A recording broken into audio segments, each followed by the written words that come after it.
Good afternoon, everybody, and welcome to Mission Hospice's New to Grief workshop. Thank you all so much for joining us. And just a couple of housekeeping things before we begin. My name is Susan Barber, and I'm the Community Education Manager for Mission Hospice and Home Care. And today, Christine Kovach, who's in addition to being a dear friend and colleague for many years, is going to talk with you about grief. Christine has been working with grief for decades at this point and is one of the wonderful bereavement coordinators currently at Mission Hospice and Home Care. Just a couple of words for those of you that are not familiar with Mission Hospice and Home Care, because we have people now coming. Our community has included people across the United States and from out of the country. And so if people would like to put up just in the chat where it is you're zooming in from, that's always wonderful to see. So many people from around the country. Mission Hospice is a smallish, not-for-profit and non-affiliated hospice program. We're located in San Mateo County, which is the area just below San Francisco and just above Silicon Valley, San Jose area. On our service area, we have a very diverse service area. We serve people who are migrant farm workers out on the coast, which is a beautiful area. And then we have Silicon Valley executives that we're also supporting. So an incredibly diverse population. Mission Hospice was founded 40 plus years ago by two women in our community, one of whom became our first patient and died in our care in 1979. And the other woman, Helen, lived to be 103 years old and died in 2014 after watching thousands of people and families receive our care. So welcome to those of you that are unfamiliar with us. To just also say that at the end of this talk, you'll receive an evaluation, which is extraordinarily helpful for us in determining the success of these kinds of programs, and an opportunity to get resources that will be mentioned here. I believe Christine will mention this, but I believe she's going to share her slide deck later with everybody. So again, welcome to all of you. For those that are just joining us, please note that we are recording this. And if you don't want your image used on our YouTube channel, please do take this opportunity to turn off your camera by going to the top or bottom of your screen, clicking on the video icon, and that should take care of that.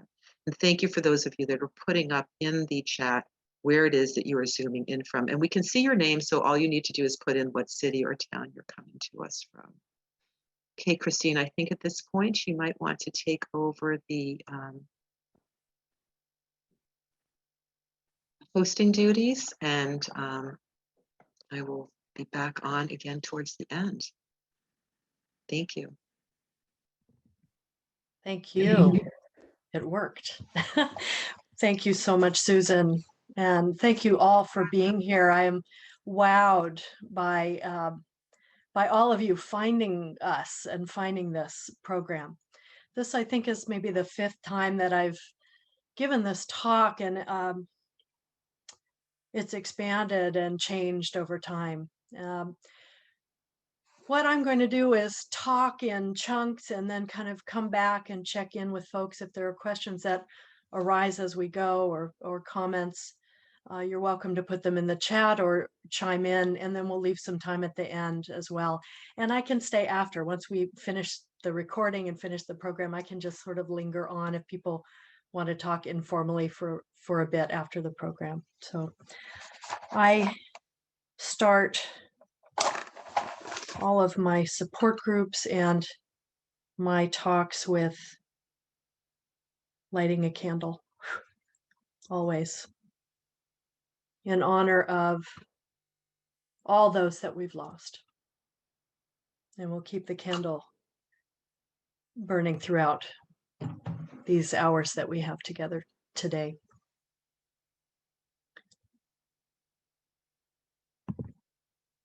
Let me share my screen with you.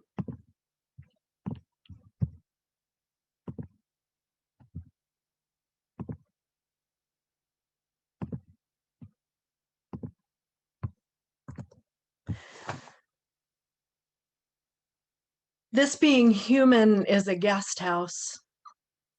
Every morning, a new arrival, a joy, a depression, a meanness. Some momentary awareness comes as an unexpected visitor. Welcome and entertain them all, even if they are a crowd of sorrows who violently sweep your house empty of its furniture, still treat each guest honorably. He may be clearing you out for some new delight. The dark thought, the shame, the malice, meet them at the door laughing and invite them in. Be grateful for whatever comes, because each has been sent as a guide from beyond. Some wisdom from Rumi. I invite all that comes today. We'll just let it be here with us. So I'm going to talk today about what grief is. And some of you may know this very intimately.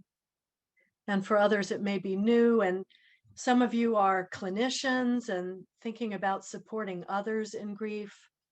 I know we have some deacons here from an East Bay church as well. And so people who are looking to feel soothed themselves and to understand what this journey is. And also for those of you who are supporting others deep in grief themselves. So we'll talk about what it is, what to expect, some myths, maybe talk a little bit about how depression and complicated grief are different from a normal grief process. And then we'll turn the conversation and talk about what helps. How can we be soothed in grief? And talk about resilience. So that is my plan. And in the meantime, we'll have time to check in. And it's a lot of content. So I want to make sure that we have space to breathe and think about all of this, and for me to check in with you all if there are questions or comments. So let's talk about this thing. What is this grief?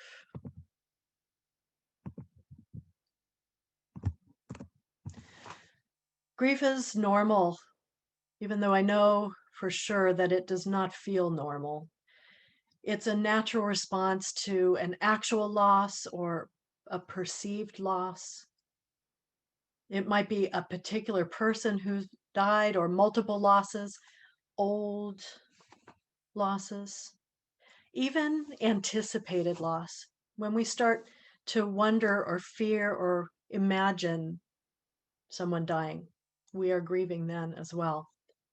And then our own personal death awareness can bring some grief as well, our own sense of mortality. Catherine Shear from Columbia University's Center for Complicated Grief says, grief is the form love takes when someone we love dies.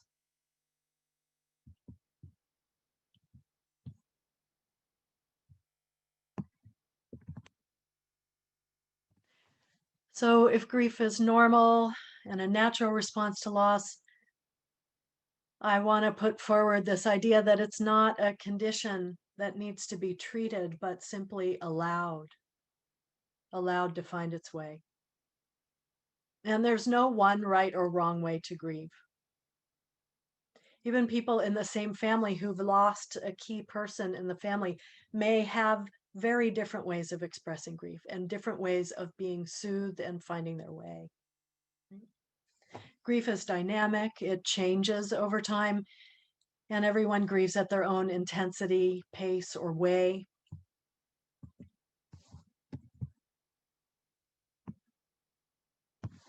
And I want to just name this because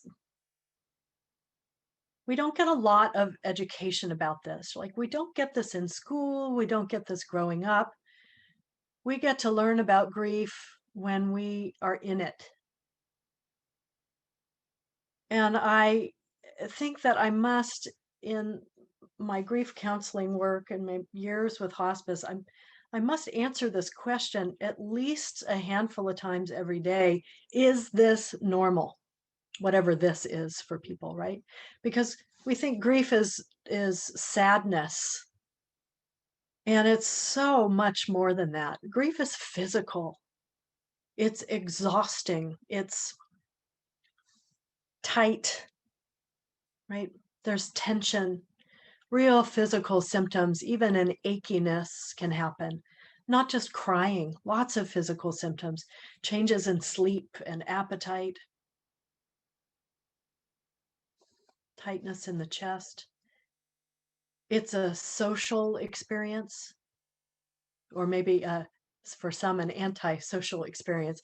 This desire to withdraw, I have no energy to connect.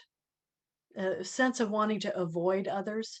For some, right? This is variable. Not everyone wants to withdraw. They may crave support from other people, but it's normal for those who feel like, gosh, I don't want to answer my emails. I don't want to answer the phone, right? It's being sensitive to other people's comments, irritable, just having no patience. Our behavior is changed by grief. One of my beloved colleagues calls it grief brain, this idea of being forgetful, just this spaciness, right? Difficult to concentrate. Our thinking is slowed. Maybe we dream of the person who's died. Our emotions, certainly. That part, maybe we know intuitively. Okay, I know sadness is part of this. But what about shock? Just numbness. Anger is normal. Loneliness, sometimes regret, fear, anxiety. And I'll just name this one because sometimes in grief, there is also some relief, and it's taboo to talk about, right? There may be, in the mix of all of it, a sense of relief that my loved one is finally not suffering, right? For some. And then grief can be a deeply spiritual experience. It can alter people's relationship with God. There can be a questioning or an anger. Certainly, it gives us, when someone else has died or we have this awareness of loss, it brings it right in front of us. Here it is, our awareness of our own mortality. When we may be able to avoid that or think that we can avoid thinking about that, but here it is, right in front of us. And for some, there can be a deepening of a spiritual connection, the sense of still staying connected to the person that you've loved. So let me just check back in with everybody.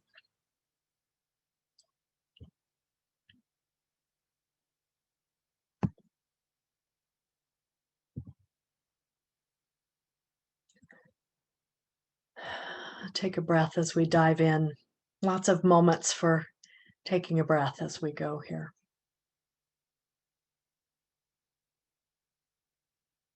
So when I first did this talk, there was no COVID. We were in person. It was before this whole mess started. But I think I have to name something about that.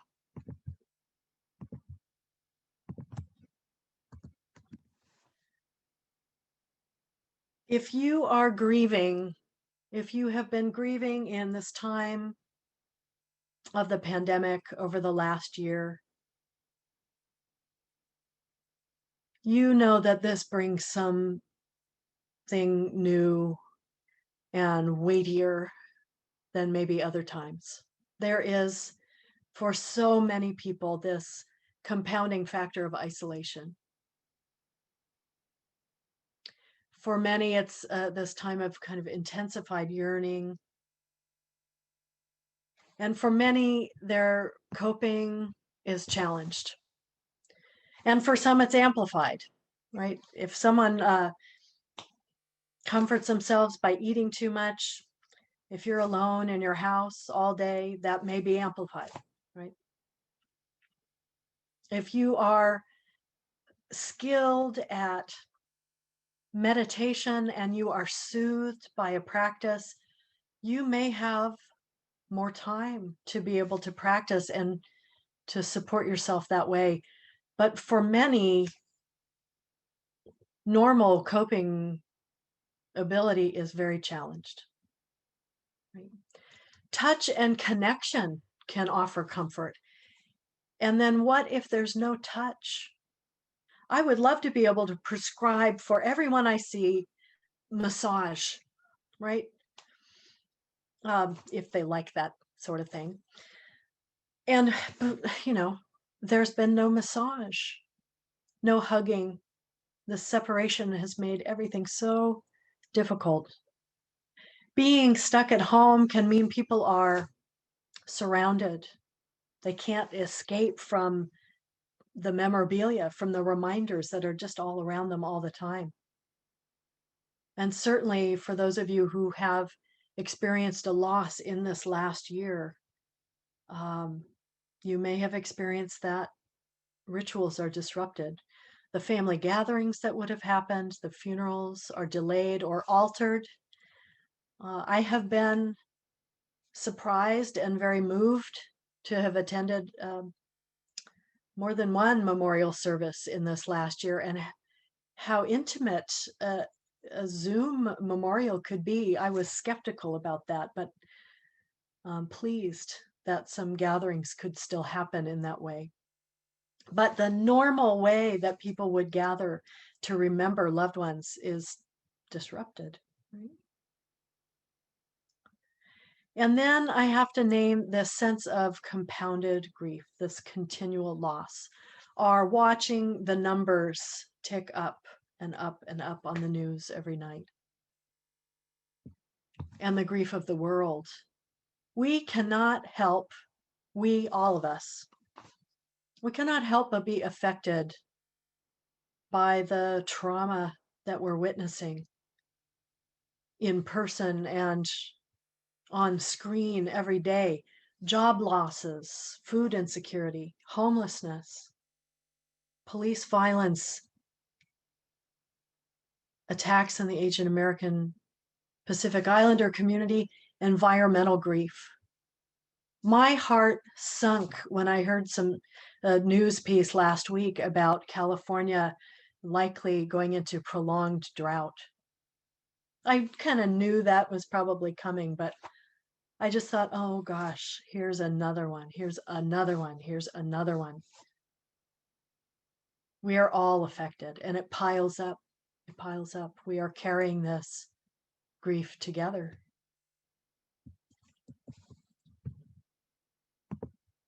Let me stop share and come back to you again.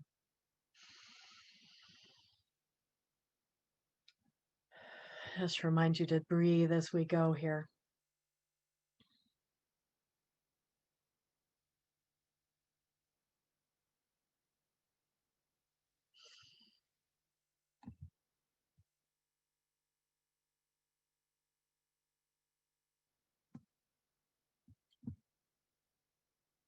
So let me share again.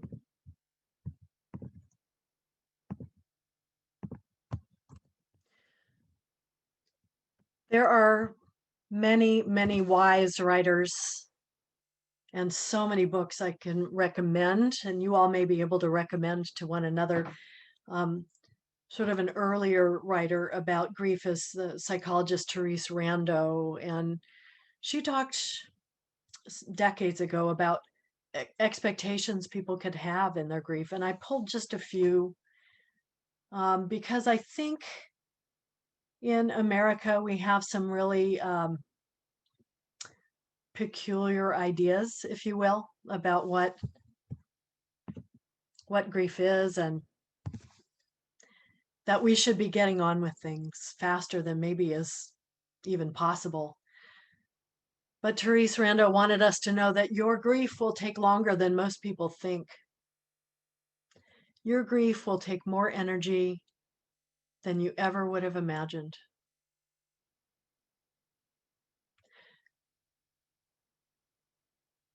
You'll grieve for the loss itself, but also the future that you had planned on with the person that you've lost. The loss of your what you thought you could count on and plan for. And she called this experience grief spasms, and other writers have called them grief bursts. These acute upsurges of grief that just come out of the blue. Think I'm doing okay today, and I went to the grocery store, and there was my loved one's favorite breakfast cereal, and I just lost it, right? How many times have people told me that? Just out of the blue. How did that happen? It's this. And maybe we should let everyone know to expect it. This will happen. And we need to know that we should brace ourselves for important dates, for holidays, birth dates, significant personal days that will be those key reminders. Those days can be especially difficult.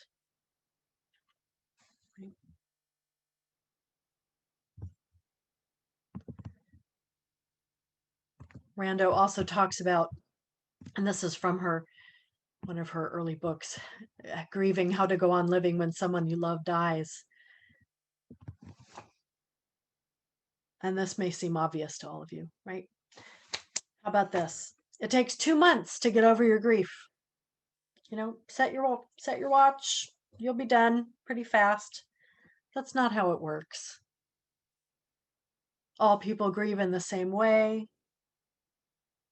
Grief is something that steadily declines over time. You can just count on that.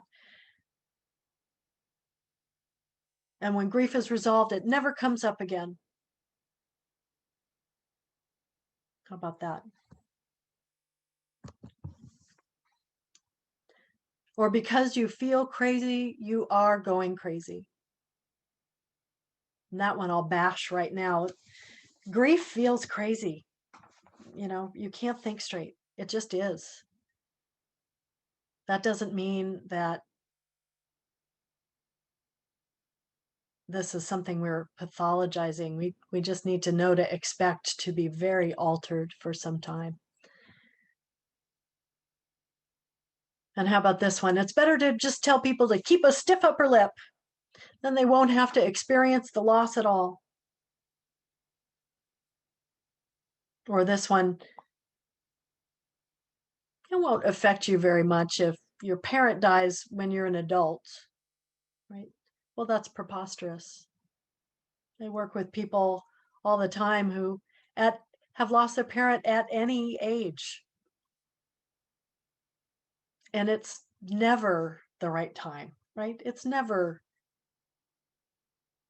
no big deal to lose a parent or anyone that you love.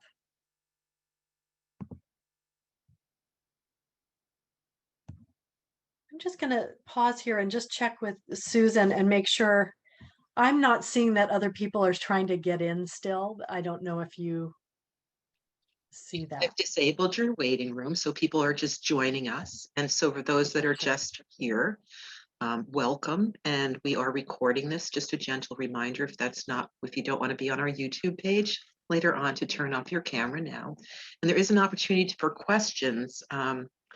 If anybody has a question that they'd like to ask and would like to raise their hand to do that, you can do that by taking your cursor to the bottom or top of your screen, and you'll see a little button that says reactions. If you click on that, there'll be a little hand raise symbol. And if you do that, then Christine and I can track those in the order that they're being raised. You can also put something into the chat, just prefaced by questions, so that we know that that's a question that you'd like us to ask. I'll ask Christine later when she has a moment to answer, and you can do that anonymously. So thank you. Thank you.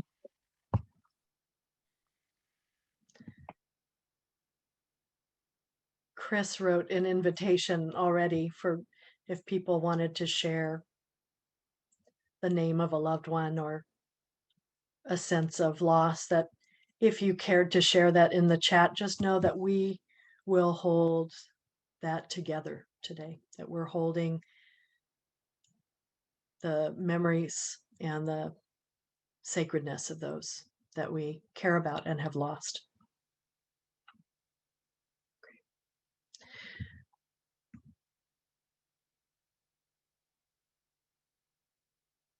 Beautiful. Thank you. So let me come back and share my screen again and talk a bit more.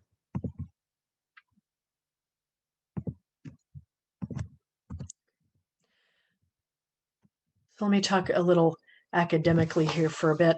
So again, numerous writers, experts, researchers who spent their lives, their careers studying grief, studying what is this thing, what helps people, how do we understand this process and what's normal, and also um, some concepts about process that would be therapeutic, right? So some of you, I'll just name some of these. I won't talk about them on and on, but I'll just name that some of you may recognize the name of Elizabeth Kubler-Ross, right? Brilliant, groundbreaking writer. Her first book was On Death and Dying. And I think when I started working in hospice, even before I started working in hospice, it just was in graduate school and knew that this was calling me. I read everything that I could find by Elizabeth Kubler-Ross. And she put forward some expected stages. And her initial work was working with those who were dying. And what she observed were these common elements she called stages in the dying process, and then they got generalized in the literature to apply to the grieving process, this process of denial, anger, bargaining, depression, and acceptance. Clinicians might and students might know that as DABDA. My caution about anything that's called stages is that sounds like it's all neat and orderly. Like somehow we progress through grief, like first it's denial, okay, now that's done, and then I'll be angry, and now that's done. And it's not like that. If you have lost someone, you know this is more like a tangle than something orderly.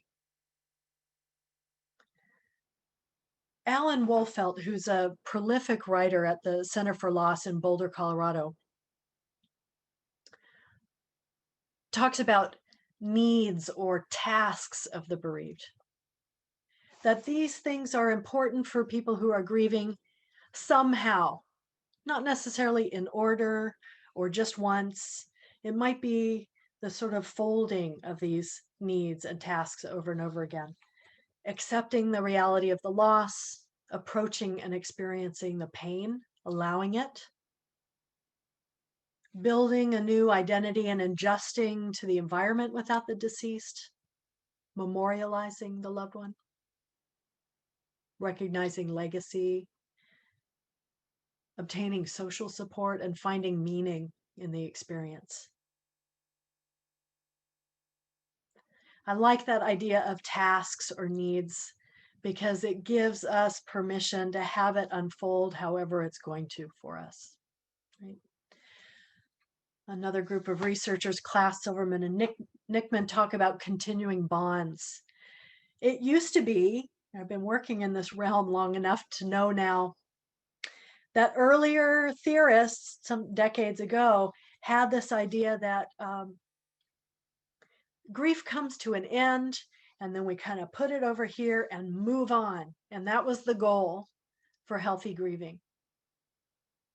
And what we know now from research and what I think matches people's lived experience better is this idea that we may remain in relationship to the people that we have loved who died forever. That the goal isn't that we sever that attachment and we're done and we move on. Maybe it's really about figuring out how that relationship informs us going forward, how to continue those bonds with those that we've loved who've died. Robert Niemeyer talks about making meaning, kind of reconstruction as necessary in loss. And I mentioned Wolfelt's tasks. He based his ideas on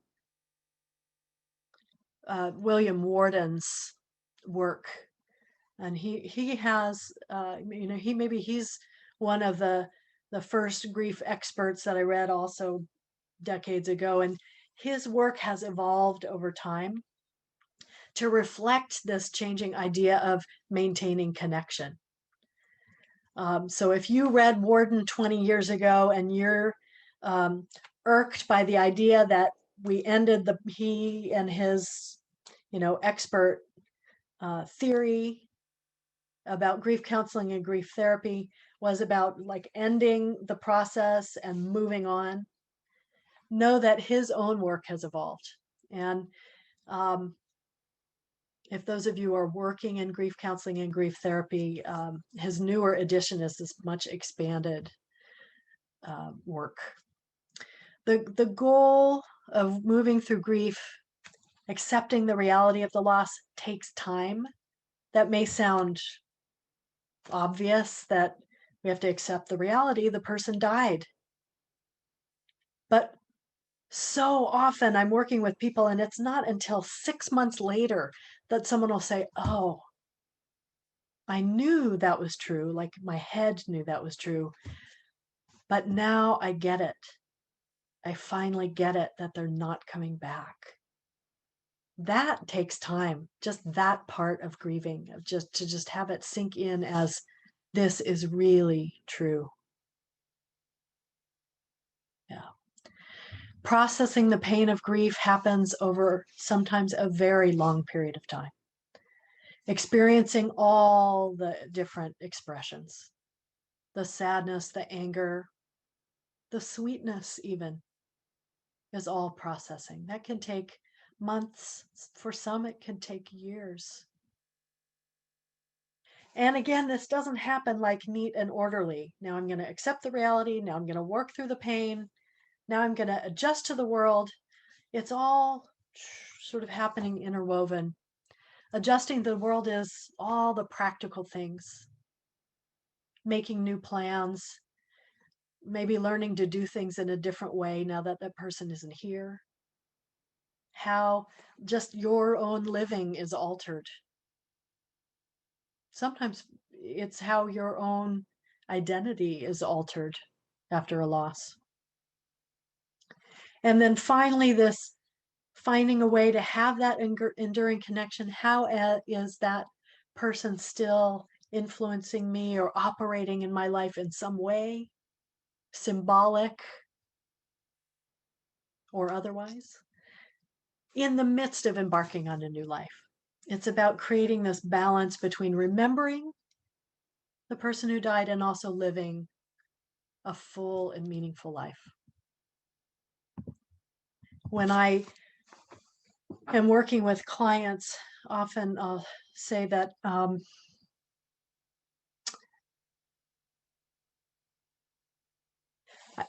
we're starting in this place of it just excruciating pain. I know this. And where we're headed is towards hope. I hold that hope that there is a way through. And unfortunately, I don't have a magic wand to say, okay, you're going to spend 2 or 3 months. It's going to be really tough. And at the end of it, you're going to feel all better, all done. The only way to move through grief is to allow the grief to be there, to let it have its own sort of organic life for you, if you will. And I'll just stop here and just notice this really exquisite list of names. Thank you for sharing your beloved, all these beautiful names with us. Yeah. Thank you so much.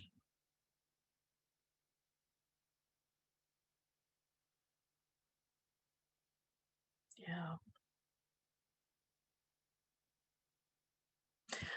I see a hand raised. That's Michelle. Let's see if you can unmute yourself. Beautiful. Hi, Michelle. Hi, how are you? I'm I have a question. I lost my mom and dad a year to today. And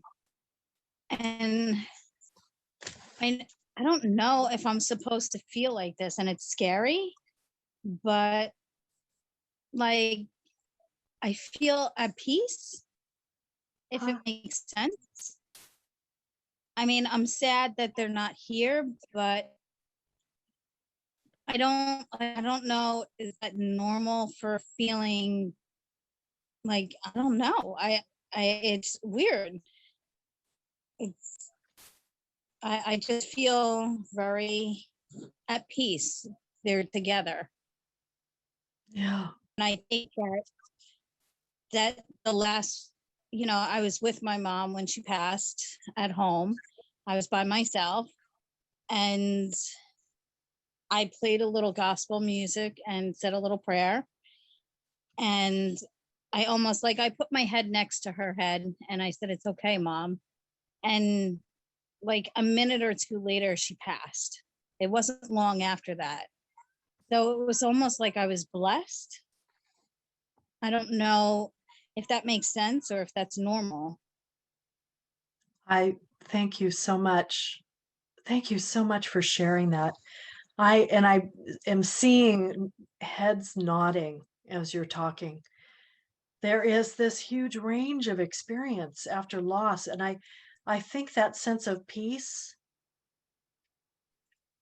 can be quite common. There's nothing prescribed that says at the 1 year anniversary, and today is that day for you. That's remarkable. That um, that it absolutely will be a terrible day. For some people, it is. But that sense of peace can also be really normal. And you said something so key to me, that you have the sense that they're together. And maybe for you, Yes, there is some peace in that, thinking they're with each other, they've got each other. Yeah, I I really do. do. I I do feel a little bit alone here, and the sad that I won't see them and I can't talk to them. But that's it. I'm not sad because, you know, they both went together. I just know that they're together. Thank you, Michelle, so much for sharing your family experience and for being here on this really significant day. In a little bit, I'll talk some about resilience after grief, and which is also a common response. We humans um, tend toward resilience, thank goodness. So let me come to that. I'm going to share my screen again and talk a little bit more, and I'll get to that. I'll get to that, and I'll keep coming back and checking in like this as we go.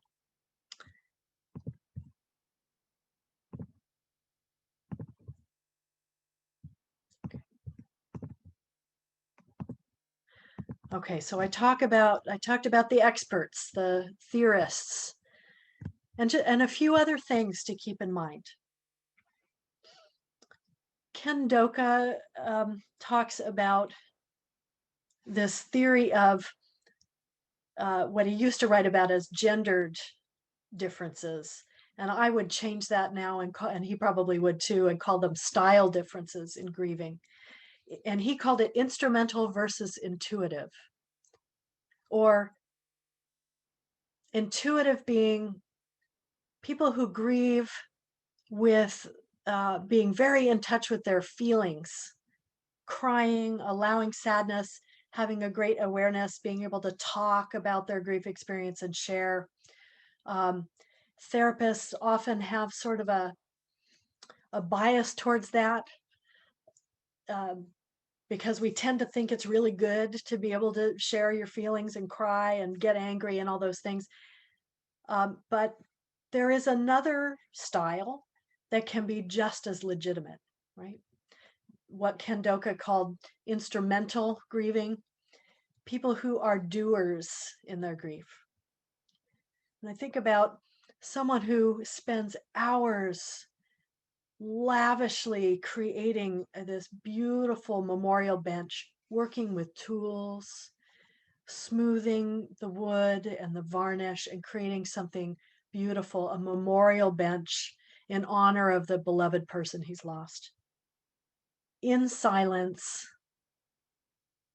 healing as he goes. Who's to say that that's not just as legitimate as the person who can cry openly, say, I'm sad, I want to talk about my loved one all the time? There's this huge range of what's normal and a huge range of how we move through this journey. There are cultural differences, style differences. Some people may be quite stoic. That may be a family expectation. It could be a cultural norm.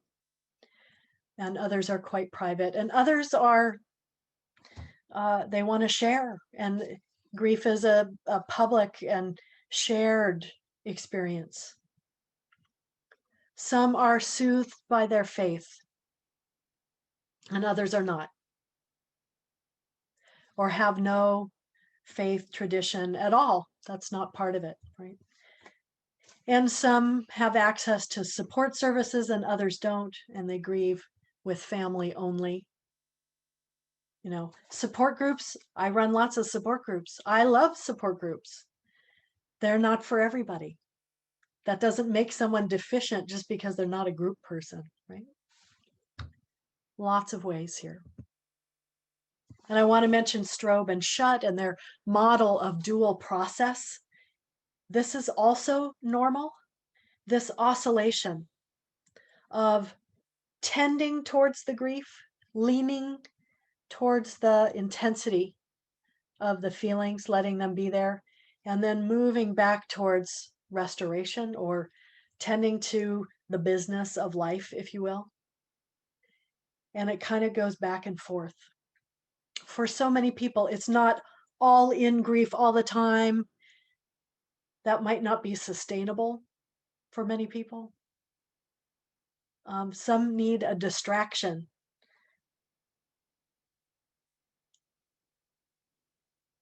They get a little break from it and then can oscillate back and forth into the grief, into restoration, into the grief, into restoration. So just name that as well. Helen Wolfeld, I mentioned before, in one of his early books, he created the Mourner's Bill of Rights. We need to have this in the US because we have, right? We get invalidated left and right, right? We have such misconceptions that this is supposed to be fast and get back to work, get back to being productive. And so he wanted to say, you have the right to experience your grief, to talk about it, to feel all the feelings. You have a right to have those grief bursts. You have a right to your rituals of mourning. You have a right to search for meaning, and you have a right to heal. You have a right to treasure your memories, naming it. So I'll put that out there. Let me just pause for a moment again.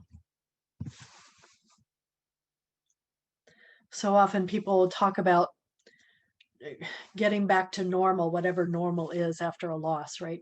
Having to go back to work or feeling ready or not ready to go back to work or school, whatever other obligations there are. And for some, that's a good distraction. I can focus on something I can do. All right, this is good. And then when I'm home again, I can let the feelings be there and pull the covers over my head. And for others, that's just impossible. Working is just a big blur, right? I was telling somebody yesterday, I got on my soapbox and I said, okay, for companies in the US, very often what we get is 3 days of bereavement leave. And for me, 3 days of bereavement leave is really 3 days of funeral planning leave. That's like all that is, right? It's just a couple of days to make a few decisions.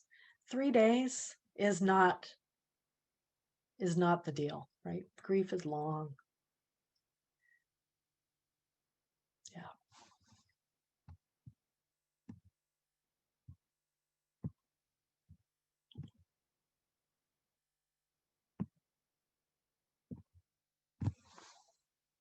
Christine, it looks I'm just looking. There's a good question. Yeah, is that what you're going to say, Susan? that is what I was going to say. So Yeah. if you read it out to the group. I will. Let me scroll up to it. My son passed away in March 2021. This is from Anne. I found that there are two common strategies for coping with grief and sorrow feelings. Block the emotion, get distracted with something else, or two, deal with it head on and have a good cry, which is more effective. That is such a beautiful question. And I would say yes, right? I don't mean to be flippant about that, but I think it's back and forth. There may be moments when distraction is the right thing because that's what needs to happen in that moment for you to function. And to have moments to let there be the sorrow, to let the feelings be there. I don't think it's one or the other. I think it's moments of both, depending on what you need in that moment. You may need to be distracted so that you can pay your bills, right? There are just some things in life that need to be tended to. And then when you have the space for it, to let it all be there. I'll talk about some strategies in a little bit about doing that. Thank you so much for that question. I really don't think it's one or the other. Christine, just below that, a woman has, Mary Tess has written that her side gig, because I'm really looking at this because I so relate to your question, your experience currently. My side gig is event coordinating, but keeping busy to coordinate a funeral so soon after seems unfair. Yes. Boy, isn't that the truth, right? You know, coordinating a funeral, I think about what goes into planning a wedding. And often there's that much detail to an elaborate funeral, right when you have no bandwidth for it. Well, like, what a bizarre thing. Thank you. Yeah, thank you for naming that, for sure. Let me share my screen again.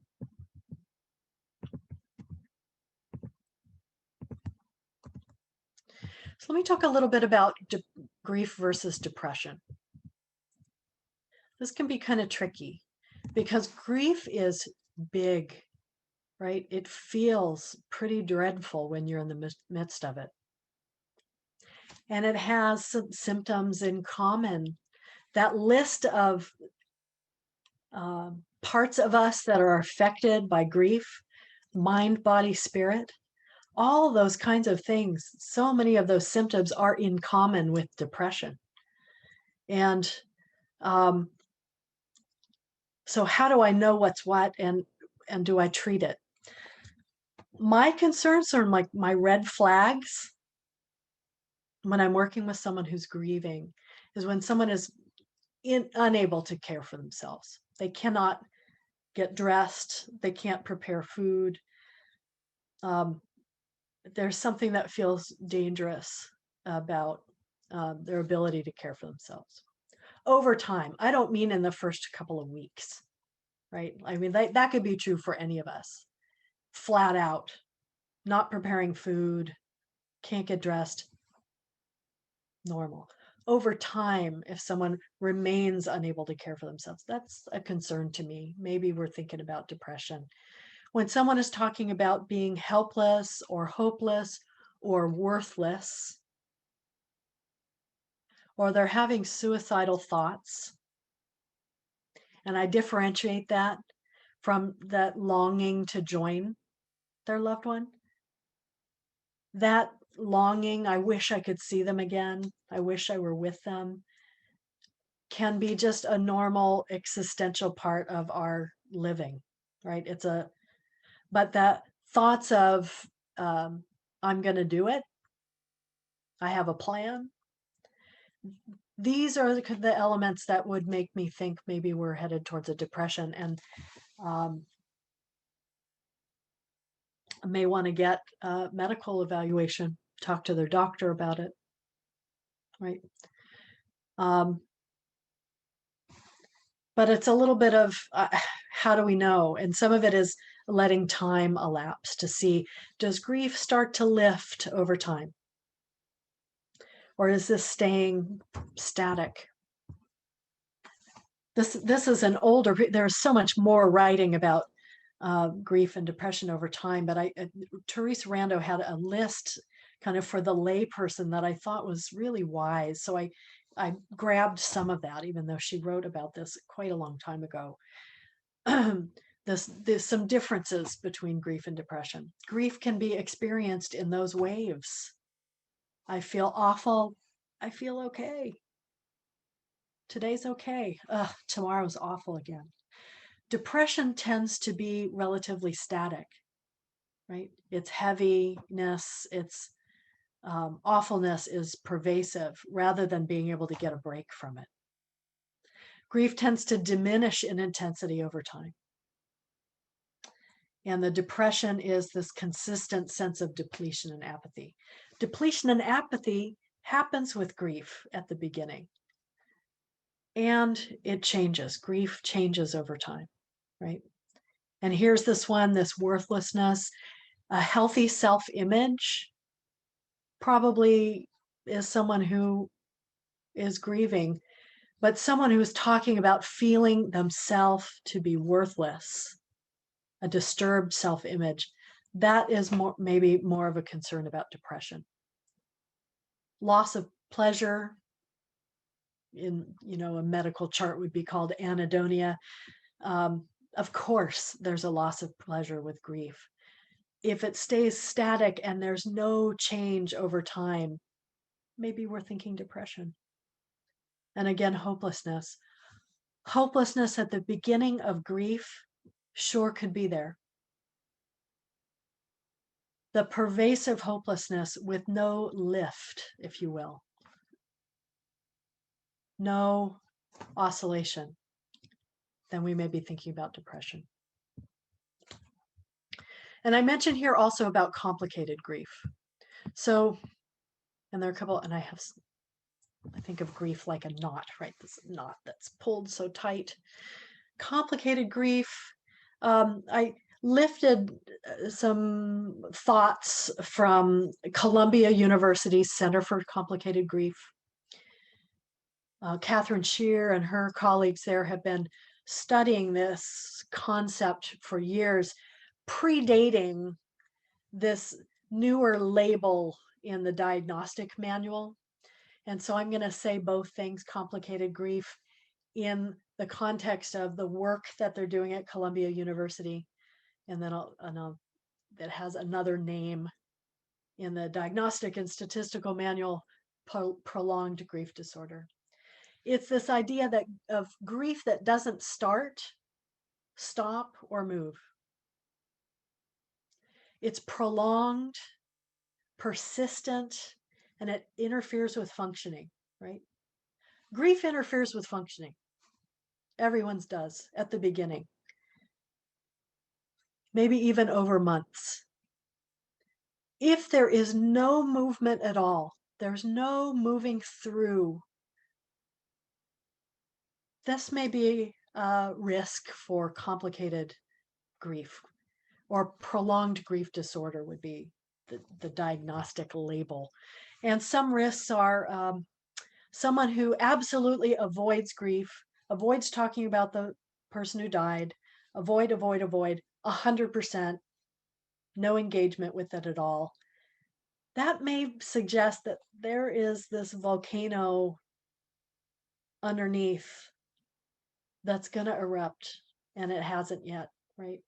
That may be a risk for this prolonged condition, right? Excessive social withdrawal. Of course, there's social withdrawal at the beginning of grieving, right? This desire, I just want to put the covers over my head. I don't want to engage with anybody. It's too hard. I'm too exhausted. But if that lasts for 6 months or longer, and people just cannot function and they can't engage or won't engage with others at all, this might be risky, right? This might say that we're setting you up for a very, very long grief experience. Certainly, someone who is using alcohol or other substances to mask grief can that can be a setup also for a very long unresolved experience and other behaviors. Okay. So we've gone into, in this first hour, the heaviness of all of it, right? Let me just check. I see a question. Christine, there are two questions at 3:52. One from Michelle, who's asking about working in a homeless shelter and how to approach children who are asking about loss. Thank you. About somebody who's died and how to acknowledge that. Right. Thank you so much, Michelle. How to acknowledge, right? We adults can model for kids the possibility of being able to talk about it. The kids' grief gets put on the shelf when adults distract them and won't let them talk about it. When you can say, just as you would to another adult, I'm so sorry that happened.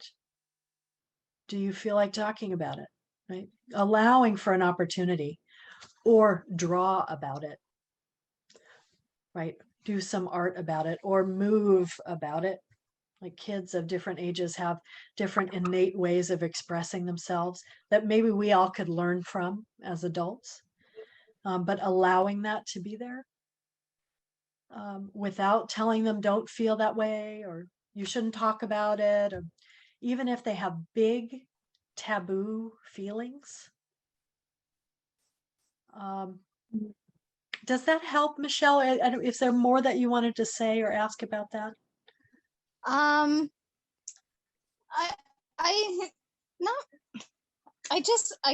guess I have a hard time using an approach.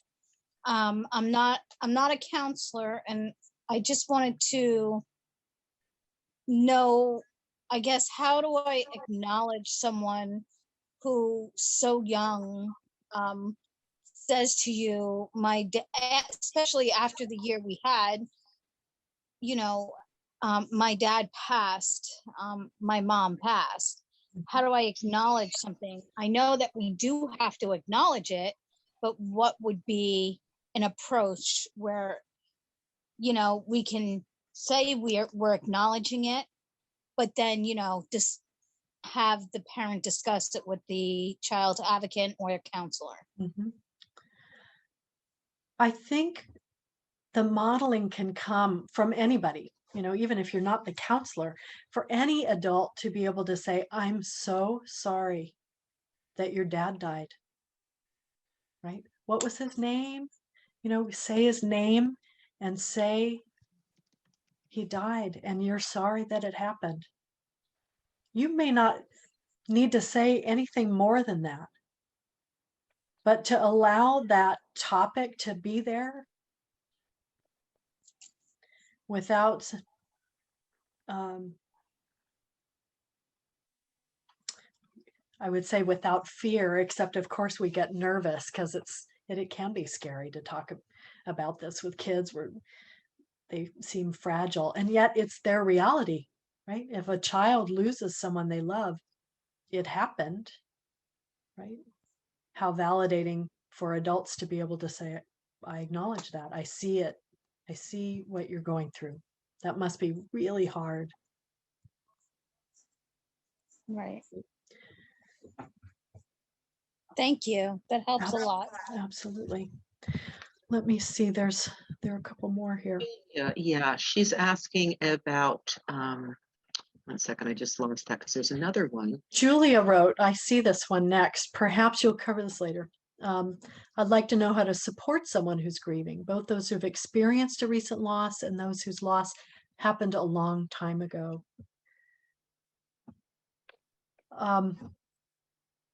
So often I hear from people, people are staying away from me. They don't know what to say, so they're staying away from me. If you have the courage to be the one who doesn't stay away, with an open invitation. I'm so sorry that you've experienced this loss. I'm here. You don't have to know the right words. You don't have to have anything magical to say. You can't make it better. It just is painful, period. It just is. But I'm here. I would love to hear your stories if you care to share them with me. I can be a person who can hear them. I'd love to see a picture. If there can just be the ability to sit with someone and tolerate their big feelings and their memories and be the one that they don't have to protect, that could be really powerful. Even for older losses. I shared in an earlier meeting with Susan about my cousin who was so brilliant some years ago, who invited some years after her mom died, after my aunt died, she asked everyone who knew her aunt to send her stories. Brilliant, my cousin. Such a good idea. But she invited that herself. She said, I want to hear stories about my mom. No one's talking about her anymore. I want to hear them. And it gave us all an opportunity to say, oh, I remember, and send her things she didn't know about her own mom. We got to tell the stories. She got to remember. It was really priceless. And that was quite some time ago. She's not in the midst of grieving right now. She just thought, we're not talking about her anymore, but she's still part of my life, right? How about that invitation? Let me just see a couple others. Christine, I have one here that is being asked, but the person didn't want to ask the question, so sent it to me in a private chat. And the question is, or it's a couple of things. When I'm told to move on, I'm very frustrated by these comments. Why do I need to move on from my daughter's death? She was only 5, and she deserves to be here. I feel like I'm split into the day. I feel like I split into the day she died. How do I grieve this while managing everybody else's expectations? Yeah. And this person is also in the helping profession, so even more weighty. Yeah, in the help. So anybody in the helping profession, you're holding other people's pain at the same time as yours, right? I'm with you, right? How painful for someone to say or expect, even without saying it, you should move on. You don't have to. That's not appropriate, right? And man, how unfair it is, but how true it is that right in the middle of this worst time in one's life, that you're called on to also then be a teacher about grief, about what's normal and about what you need. If you have it in you to say what you need, I need more time. This will take a long time, and that's normal. You shouldn't have to be a teacher, and yet you're sort of being called on to be a teacher about your grief and what's normal. Yeah, thank you. Thank you. And I'm so sorry about the loss of your child. Kathy G had a really, really good resource in the chat. I want to second that. Well, 2 of them, actually. The National Alliance for Grieving Children and the Doogie Center, which is a grief, a specialty counseling center for children's grief. They have some amazing online resources. You're so right about that. That's a go-to resource for me as well. Christine, we'll include both of those resources and the links to them in the follow-up email with the eval and the resources, so people don't need to write that down. Yeah. Let me take one more, and then I'm going to go back and talk a little bit, and I'll take another break in a bit. Karenina, if I'm saying your name right, I walked beside my husband for 21 months while cancer took him down. Since the journey began, I am not able to get back to art making. This is a sadness too. Any thoughts? Yeah, what a loss when that might be such an outlet for you. My hope for you is that you can have some patience with yourself and just know that may be temporary, that you're not able to get back to your art, that this may be just the beginning of this spaciness, and that when you're ready, if you can just find that patience and compassion for yourself, invite the art to be able to come back when it can. Yeah. I'm going to talk a little bit about art and creative process in grief in just a moment. So let me come back. There's one person, he's holding his hand up in the box. Thank Tom, you. Tom, do you have a question, or you just need to unmute to ask it? Thank you. And you unmute by moving your cursor probably to the bottom and then clicking on the little microphone picture, because I can see you speaking, but you're still muted.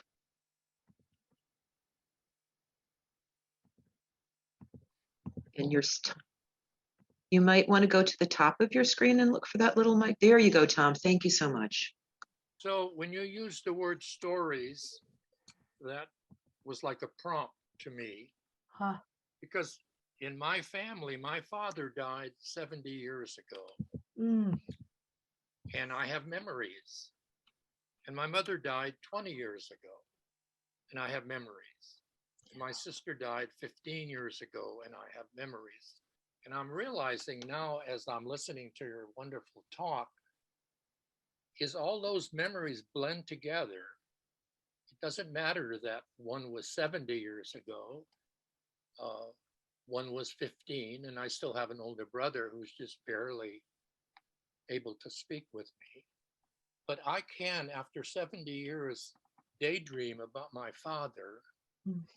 And when I picture him being nice to me, putting his arm around me, and I can actually start crying over that.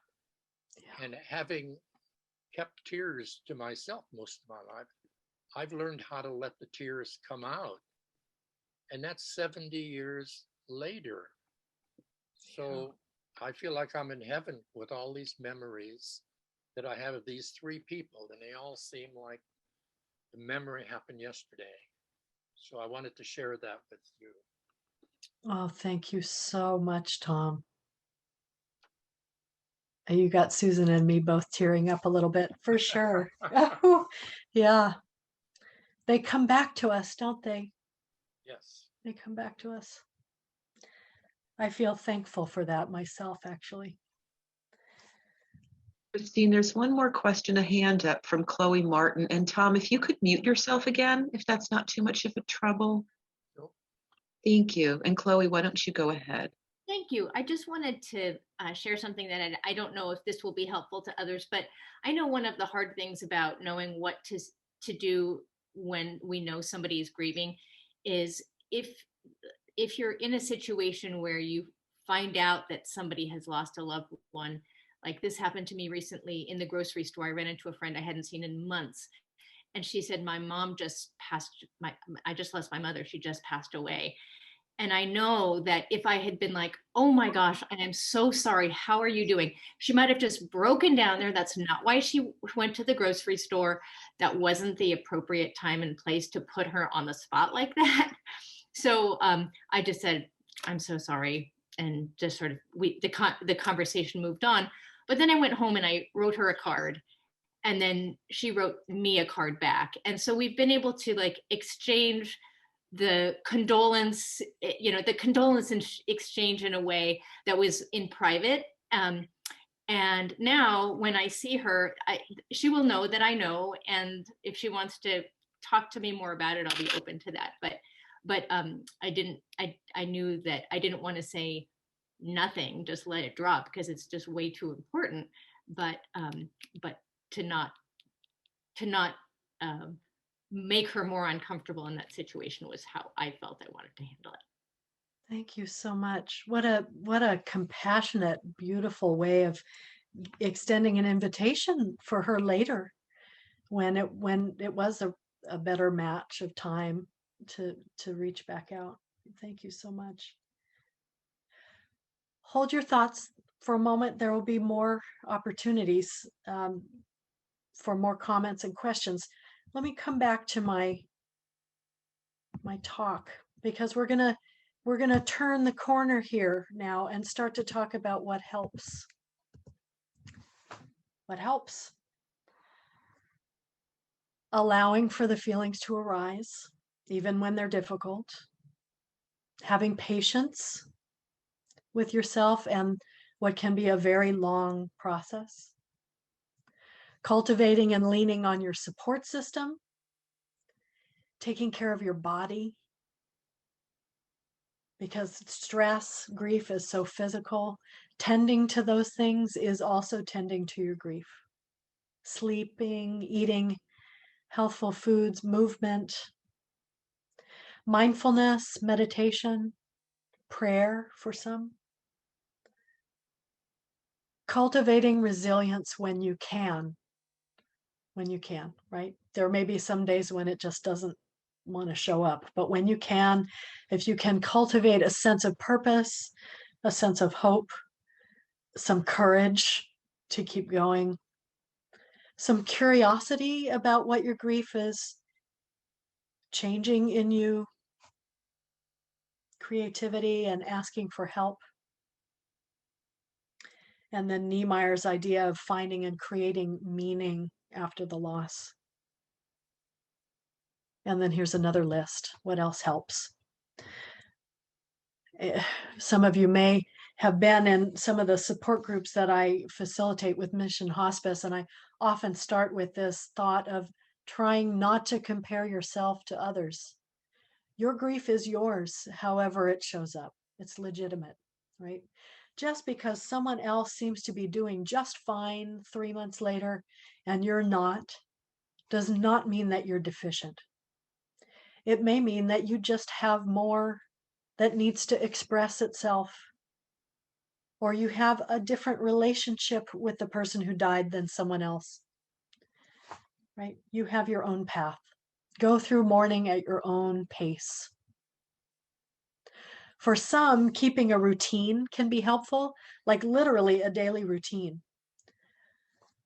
I can't think about what to do, but I know that I'm going to set my alarm. I'm going to have a cup of coffee. I'm going to take a shower and put my pants on.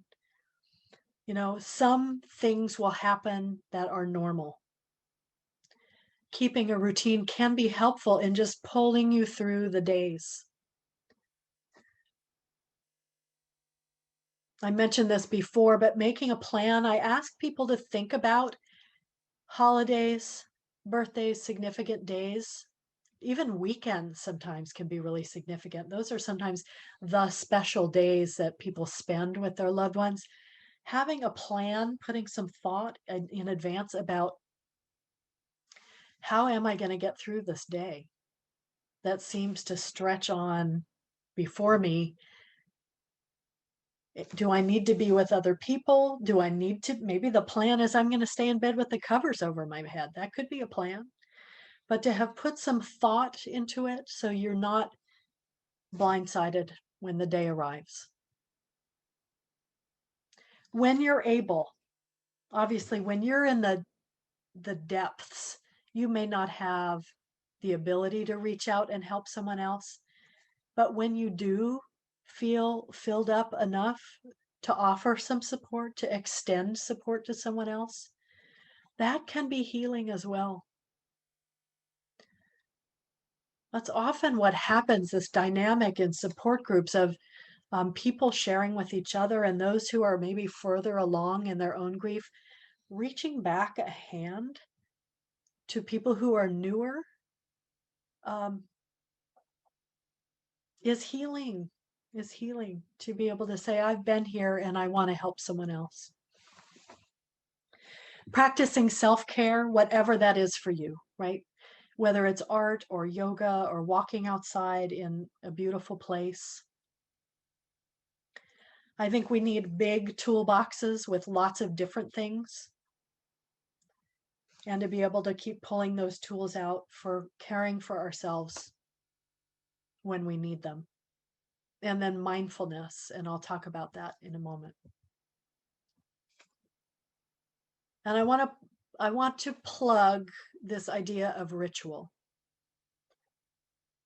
There is something important about some ritual for many of us. And whether that is a memorial service, whether it is lighting a candle,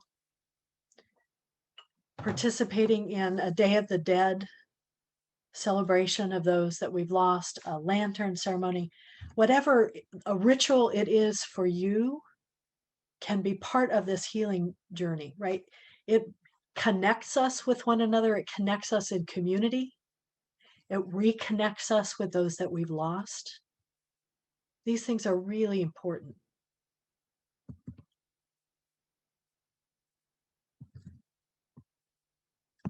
Check back in before I talk some more. Let me see what else we have.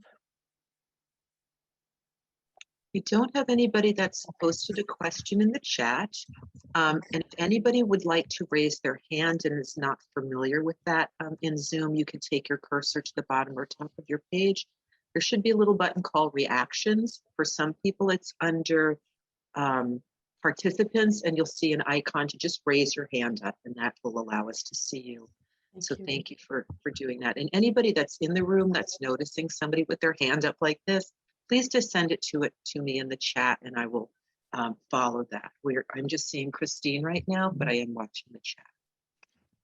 Thank you, Susan. Susan's one of my wise guides, so it's so lovely to be doing this with you today. Let me share my screen again. Let me talk about self-compassion, because I think there is something important here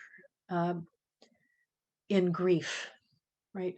We are really good, we humans, at beating ourselves up.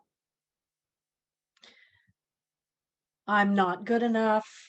I'm not grieving the right way. Why am I not over this yet? Why is it still so hard? What's wrong with me? And I'm going to suggest that those questions are piling on when you are already wounded, right? When you are grieving, when you have lost someone, or if you experienced any losses of living, you are wounded.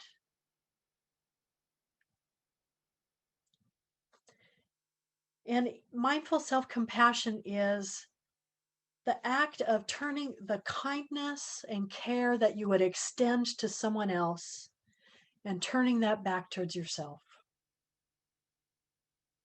What it means is you stop and notice you're hurt. Oh, I am wounded, right? You might take a soothing action, and you notice I often put my hand on my heart because that's soothing to me. You might try that with me. Just try and put your hand on your heart just for a moment and see what that feels like. A soothing action. I'm wounded. Yeah. Accepting yourself as human. I'm human, and this is hard. It's hard for all humans to be grieving.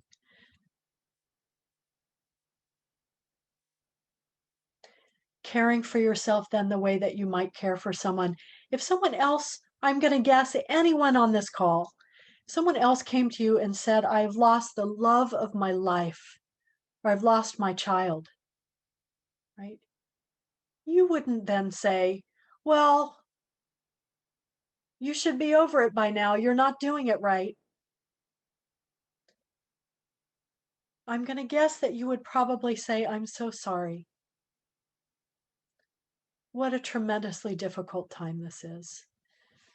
Turning that towards yourself. This wound is so painful, and I'm human, and I'm sorry. This hurts. It just is. And just acknowledge that you're doing the best you can in this moment, right? There may be moments as your grief changes that you have an easier time of it, but right now, you're just going to do the best that you can. So I ask you to consider that. Mindful self-compassion. And what else we need? What else we need? Stress reduction, however we can. I showed you the hand on the heart, but calm, deep breathing. Practicing mindfulness, and if you're not familiar with that, I mean very simply noticing what's happening, acknowledging your thoughts without judging them, taking a breath and just centering back on the present moment. I notice that I'm really sad. Oh, I notice that I'm worried about the future. Okay, I notice. All right. No judgment. The thoughts just arise, right? I'll just come right back to this present moment. I'm here right now, sitting in this chair. Just be mindful, right? It takes some practice, for sure. But that can help us when we feel anxious, overwhelmed, noticing what's arising, no judgment, it just is, and then just come right back to the present moment. Here I am, right in this moment, breathing, right where I am in this chair. Right? Doing progressive muscle relaxation from head to toe, and even having that be guided. I have some resources and my final slide about that, but the Calm app and lots of YouTube videos, guided relaxation, can be really helpful. And then simply some positive self-talk, even in really hard moments, to be able to say, I will get through this somehow. I will. It might be moment by moment, but I will get through this. And then I want to also plug the healing elements of a creative process. That could be writing, it could be music, art making. At Mission Hospice, we offer a number of our groups that have a creative element to them, because people find their way through grief in lots of different manners. For many, writing, journaling, capturing those memories on paper can be really helpful. And for others, different kinds of art making. This is a sample from one of my art workshops, memory flag that one of my participants created.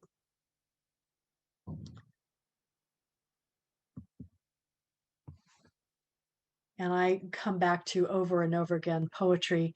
This is from Ellen Bass. The thing is to love life, to love it even when you have no stomach for it. And everything you've held dear crumbles like burnt paper in your hands, your throat filled with the silt of it. When grief sits with you, its tropical heat thickening the air heavy as water, more fit for gills than lungs. When grief weights you down like your own flesh, only more of it, an obesity of grief.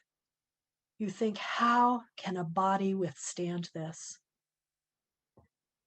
Then you hold life like a face between your palms, a plain face, no charming smile, no violet eyes. And you say, yes, I will take you. I will love you again.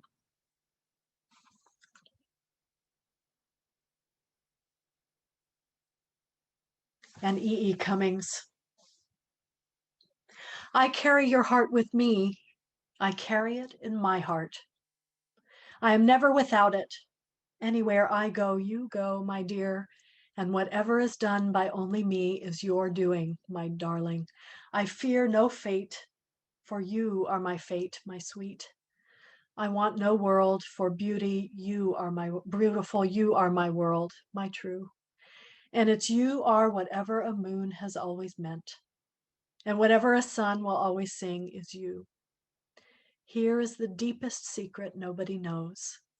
Here is the root of the root and the bud of the bud and the sky of a tree called life, which grows higher than the soul can hope or mind can hide. And this is the wonder that's keeping the stars apart. I carry your heart. I carry it in my heart.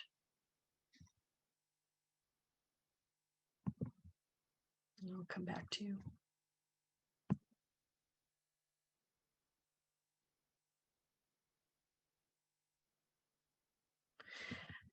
Thank you. Michelle asked, are we able to get a copy of the slideshow? Yes, I forgot to say that.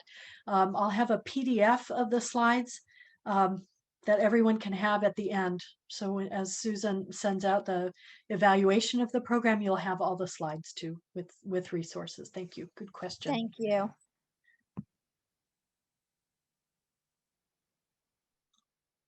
Why is it, this is from Gita, why it is that physical wounds are given time to heal, but emotional wounds are expected to heal quickly or at least covered up?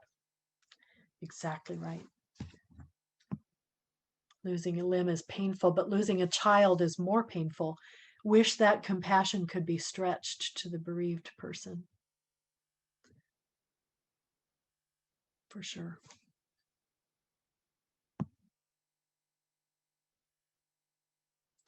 Christine, there's a question that Matt has his hand raised. Matt. I just wanted to offer an image. Nicholas Wolderstoff, a philosophy professor, lost his son, and he wrote a little book called Lament for a Son. And he said that he wanted people to sit on the grieving bench with him, to sit on the grieving bench. And that has always helped me to know how to treat others. Am I willing to sit on the grieving bench with others without speaking, is how I interpret it. But to sit and be with others, that image has been helpful, but seems to go along with what you're saying of how we care for one another. I wanted to lift that up. Thank you so much. Thank you so much. Gita put her own poem. Thank you. Thank you. Thank you.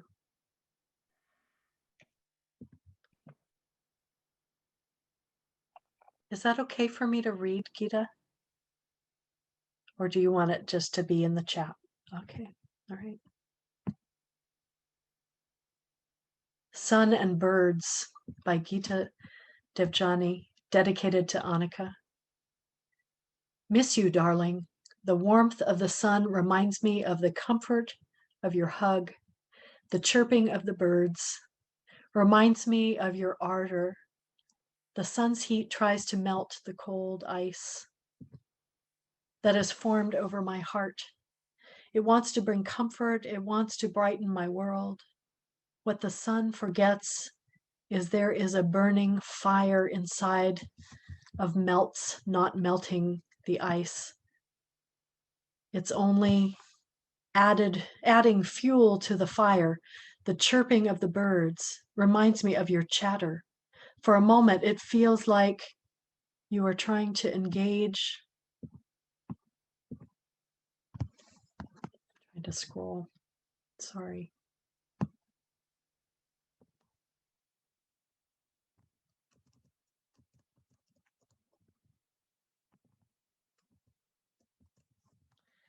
Forgive me if I've botched the end of that, trying to engage. Here we go.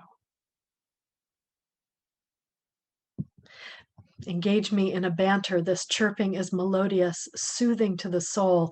It feels as though you are singing me a lullaby. What the birds forget is this wound has no balm. Heart only knows to bleed. Soul only knows to plead. My sunshine is taken away. My life has turned awry. My Tweety bird is missing. I don't hear her chirping.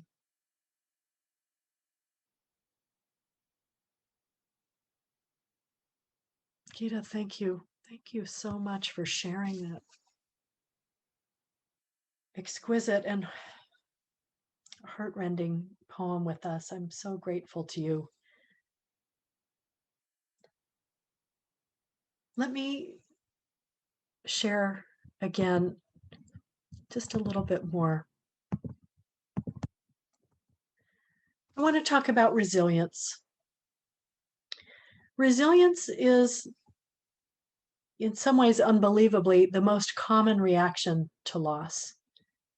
We humans have a tendency towards resilience, towards adaptation somehow. It may take some time, but we lean in that towards resilience, right? Laughter and humor can be a response. That sense of peace can come.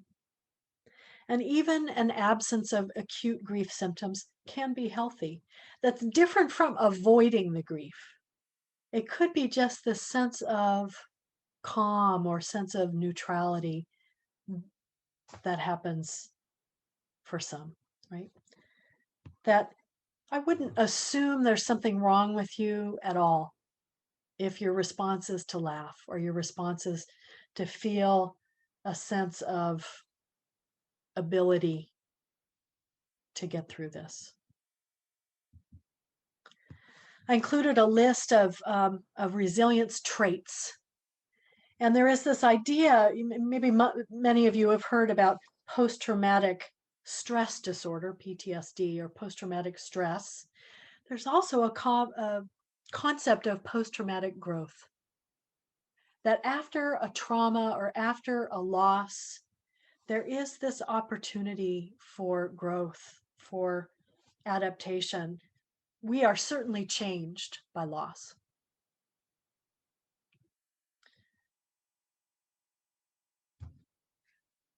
And maybe something amazing can happen for us, right, in our being changed. And I won't read all of these, but some traits of resilience can be acceptance of change as part of life. Humor, finding a sense of purpose, knowing your boundaries, knowing when to say no to something so that you're not overloaded. The ability to see something difficult as a challenge rather than the end of everything. A sense of having options or a sense of finding something that you can control. And then the ability to maybe to set some realistic goals and move towards them. So just put those out there. These may not be present at the beginning of grief, but being able to cultivate some elements of resilience over time can help. It's another thing that can help pull you through the days. And just about a quote about post-traumatic growth. This is the transformation that can happen in the aftermath of a traumatic event, right? It allows the person to find the purpose of the pain. Having the pain or the loss inform us, inform our choices, inform us about how we want to choose to live as we go forward.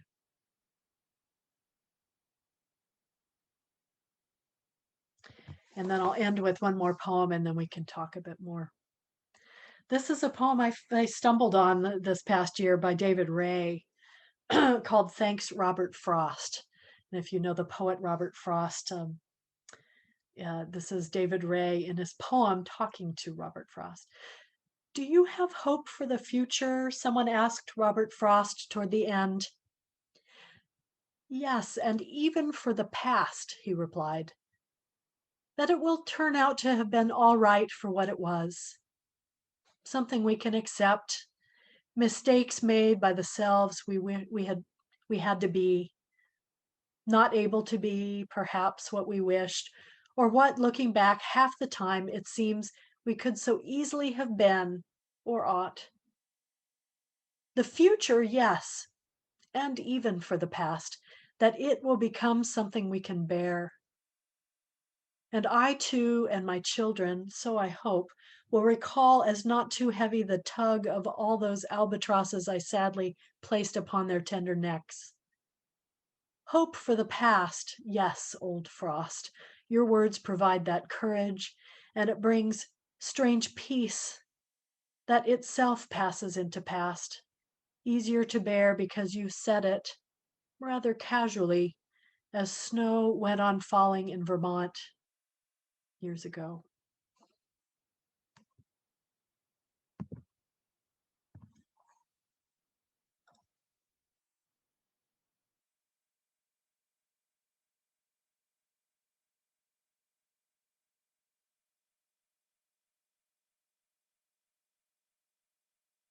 I'm lucky in this work to be able to say that reading poetry and sharing poems is part of my job description. It's fantastic. So healing to find sometimes other words that just get right into the heart of things. So let me ask you all, what other questions or thoughts or things are there that you want to share?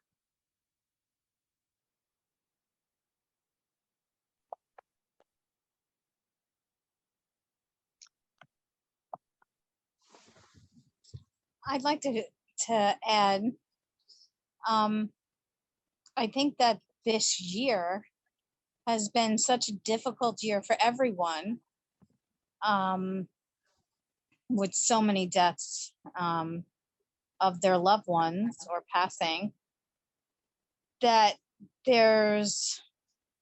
I'm hoping that they'll get more resources out there, not just for the adults, but for the kids. Because for me, I find it difficult even for an adult, because, you need insurance, and a lot of people don't have insurance, because they're out of work or whatever the case may be. I just think they need to make it more available, for some sort of support groups or counseling. Hear, hear. I'm reading in Psychology Today and even publications like the New York Times and the Washington Post. Writers are starting to address what may be the next pandemic, which is this pandemic of grief, of unresolved grief over the last year. Right? I think that this will be in our consciousness for some time. We have lost so much. We've lost loved ones. People have lost jobs. They've lost connection, a sense of security, right?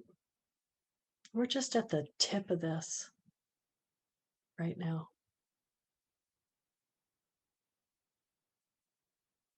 Thank you.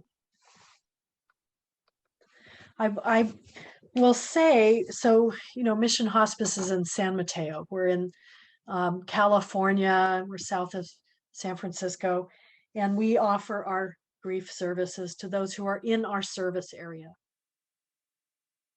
San Mateo, Santa Clara counties. But hospices all over have grief programs, right? And, often people will contact me from other states. I get emails every week from Texas and Illinois and all over, just people who maybe have heard of some of the programs that Mission Hospice has put on. They've attended one of these online, an author talk or another event. And so they think to reach out to ask Mission Hospice about grief resources. And I can almost always find something for them near them, right? And I start with looking at what's the hospice care in their area and what are the services that are available. or I'll search for children's grief in whatever, Austin, Texas, or wherever I'm looking for someone, and see there are often resources that exist. And most of the hospices that I've looked up over the last year have been able to get creative and move what they're doing online. So many places are doing their groups online. I didn't think it would work at first, to tell you the truth. And now I can't believe it, how many groups a week that we're offering for our community. But they work, people show up, and it is not the same as being in person, but there is community built in online. Deb, you have your hand up. I just have a quick question. This is the second wonderful talk I've been to about grief in the last couple of weeks, and it's brought to my attention again that I have a family member, a sister-in-law, who lost her son 8 years ago in a very awful way, to a murder. It was gang related. And I think we didn't know how to go about handling this, in the media. And I just realized more and more that I think we just didn't say enough. We didn't acknowledge this horrible thing she's been going through. Still no pictures out of him. So she put all her pictures away of her other two children. But I see she's making strides. She's got into life again. But I'm just wondering, would you acknowledge, I'm just thinking, what are your thoughts? I'm thinking I should say something at some point to her, if it was in the right place, that, I really acknowledge what I feel, that I wasn't there for you in ways. And now I understand so more about grief. And would you want to talk about Kevin, or should we, rather than just say nothing? I'm sort of struggling with, should I bring this up with her and say, now I understand these stages you went through, and that you needed all that time, and she was really, really a mess. Of course. Yeah. Thank you. Yeah, my first thought as you were talking was to think it's not too late to reach back to her. Those of you who have had losses longer ago will know 8 years doesn't mean it's all over, right? There's to be able to say, I am here now. I didn't know enough 8 years ago to know how to be available. But I want you to know that I'm here now. And if you want that, right, give her some choices. But what a generous, compassionate response for her to know. Maybe there's pressure for her to not talk about it 8 years later, but you're allowing for it if she wants it. Thank you. Lovely, lovely. Yeah. Lovely.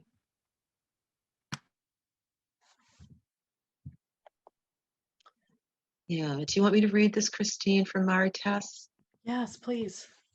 I just want to say thanks, Christine, for acknowledging how grieving during the pandemic has been difficult. I've grieved before, but losing almost a year of being socially distant from my father felt like I was robbed. My last Christmas with him was over a year ago, which makes me even more sad. I know death are unplanned, but still, I can't accept that. Is that okay?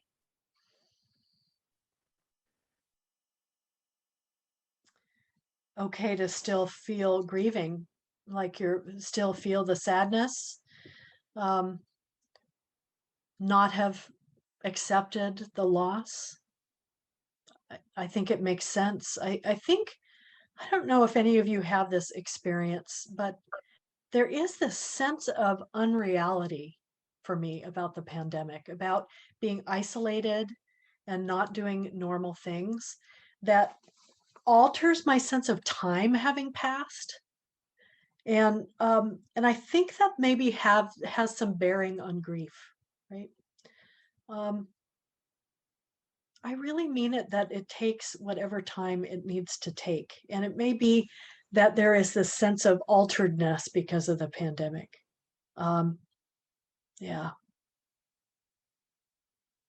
absolutely. Yeah, Christine, I'm also thinking, I'm thinking about people who have had the opportunity to be with their loved ones as they died, and then also afterwards in some maybe a memorial or funeral service.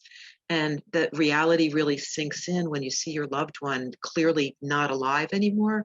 And I've wondered so often how people are navigating that space during this pandemic when they haven't had a chance to see the physicality, like the physical body is no longer there. And it's just such a difficult thing, I think, for our mind to get that our beloved is gone without, sort of the tangible, like, oh, look, that's their body, but they're not there. And I just feel like for people that have navigated that at this particular point in time, that in terms of not accepting, that really resonated with me, Mary Tess, when you wrote that.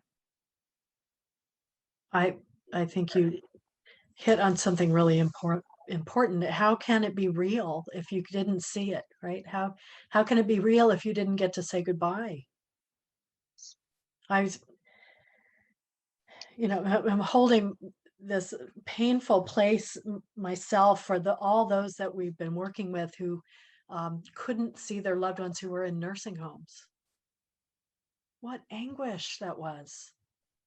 Now it seems like more facilities are allowing loved ones to visit, with some masks and some guidance, but for months and months and months, it was no visits.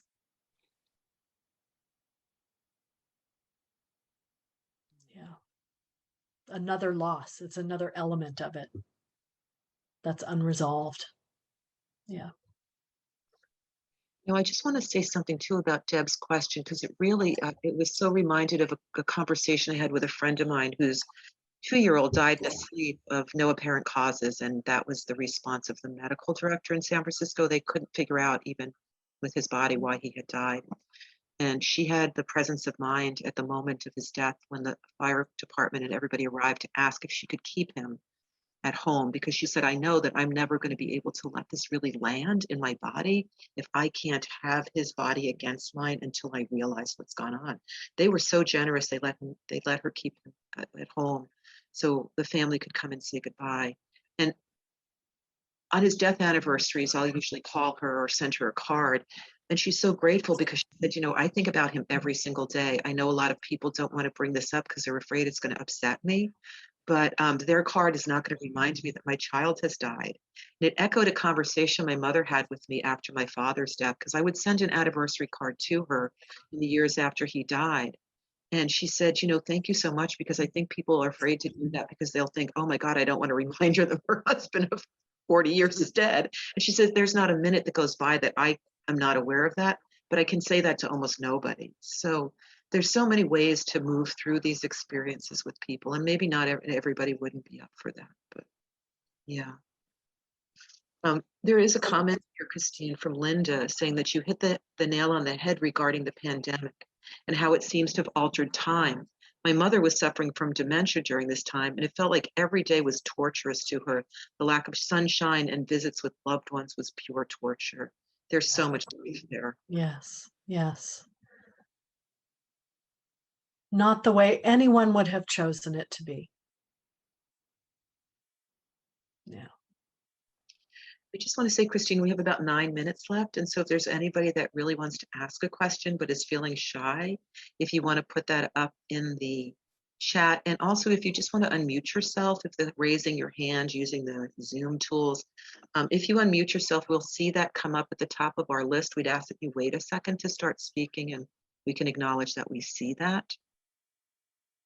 Just so to give people time to ask what they want.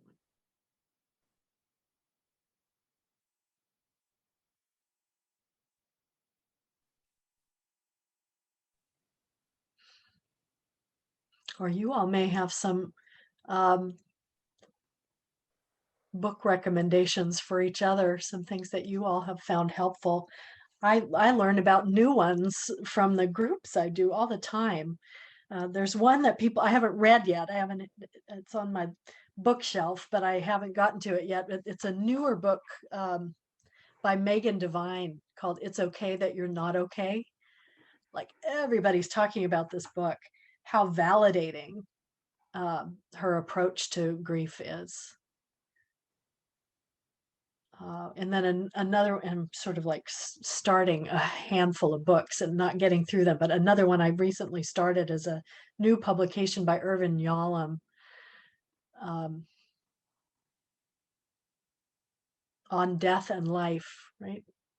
Oh, it's a matter of death and life, that he wrote with his wife as she was dying. And they alternate, her writing about her experience approaching death and him writing about his grief.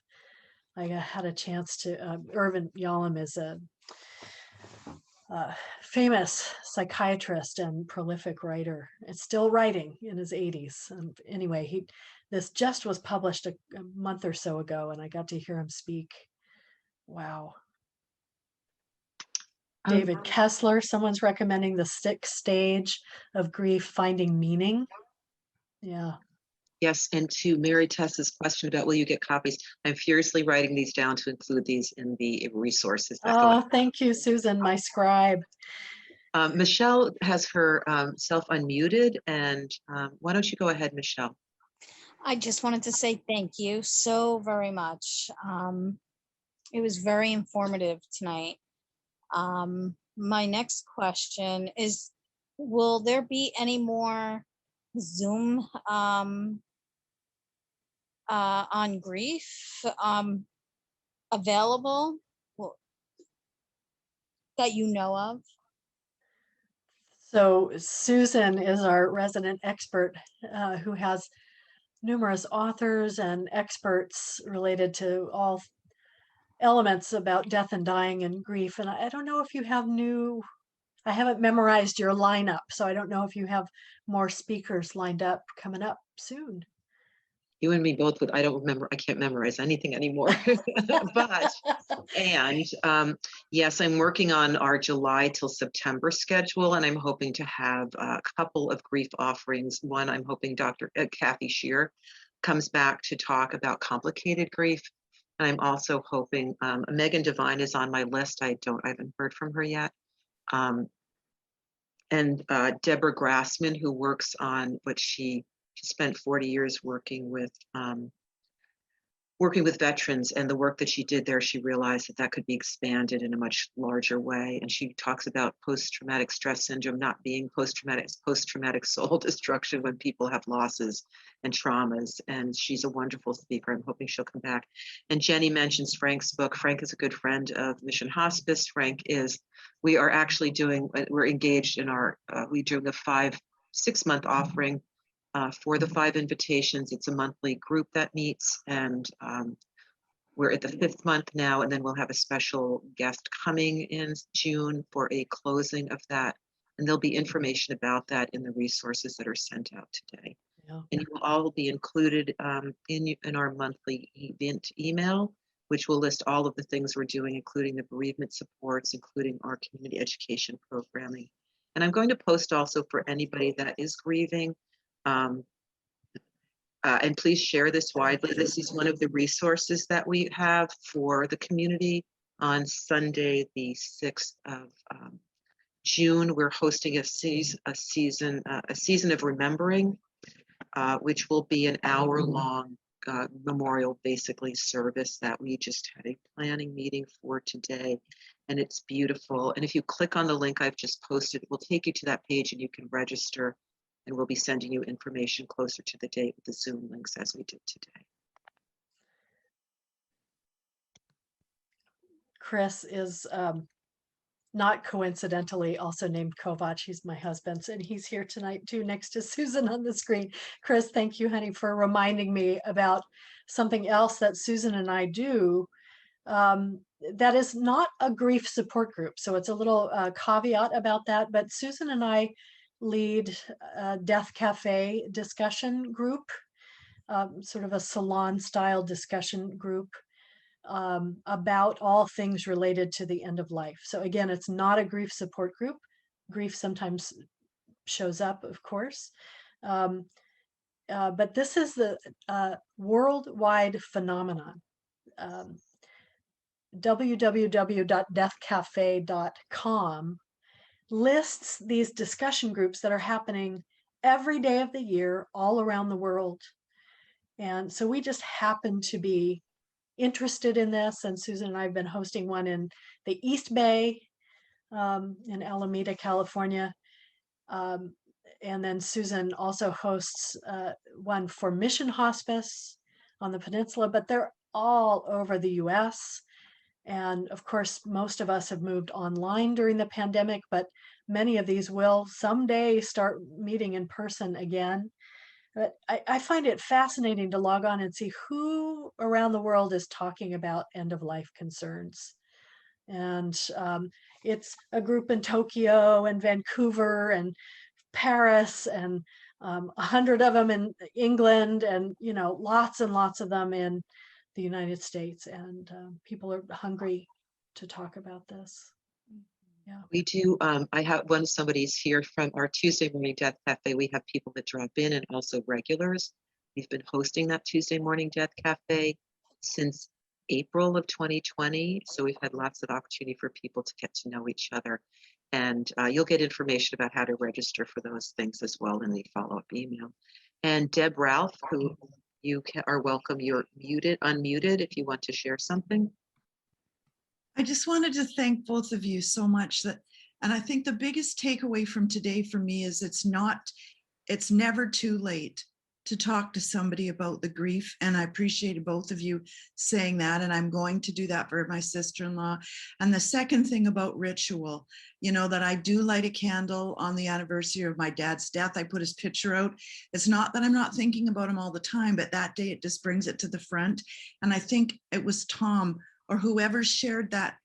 Think of when he hugged you. Think of when you were with him. And right away I wrote down, think of my dad, how he was when I really felt that love. And, I'll do that more frequently. So, I'm just like a Death Cafe junkie, and I cannot get over how I never end without learning something. I always take away a great idea. And I think those were really powerful today. Those things really hit me, and it changed the way I'm thinking, and I'll follow that on tomorrow. So thanks both of you for letting us come to this free. It's an amazing thing. It's amazing how you can tap into this resource right now. I keep thinking, okay, what's going to go wrong? Like, it's just been so wonderful. And I just think Mission Hospice is amazing. And I'm in Vancouver, and I try and do as many as I can in Mission. And if it weren't for this virtual silver lining of COVID, I wouldn't even have met any of you or seen it. So that's a lovely thing. Thank you. Exactly. Thank you, Deb. Thanks for finding us. I'm so honored that all of you would spend this long bit of afternoon with us. Thank you so much. Thank you so much. I hope you all will take very gentle care of yourselves after this talk. I would imagine that some things have gotten stirred up for many of us. So go slowly for the rest of the day. Take good care. Thank you. And a reminder that you will be getting resources after this. This recording will be made available in probably the next week. I will email all of you as soon as the recording is available. And I believe, and thank you, if anybody here is grieving, as Christine said, you'll get resources to the Mission Hospice grief resources. To anybody in our community service area, you're welcome to join those groups. To those that are outside of that, if you need help finding a local hospice, finding a local grief group, please do be in touch. And I thank you all for coming, and we'll be in touch. And hopefully we'll see you again at one of our other events. I think at this point, Christine will turn off the recording. Thank you all so much. And for those that want to stay here just for a little bit more, we'll keep the room open for a little bit longer. Thank you all, and goodbye from Christine and me and Mission Hospice. Thanks, Susan. Mwah.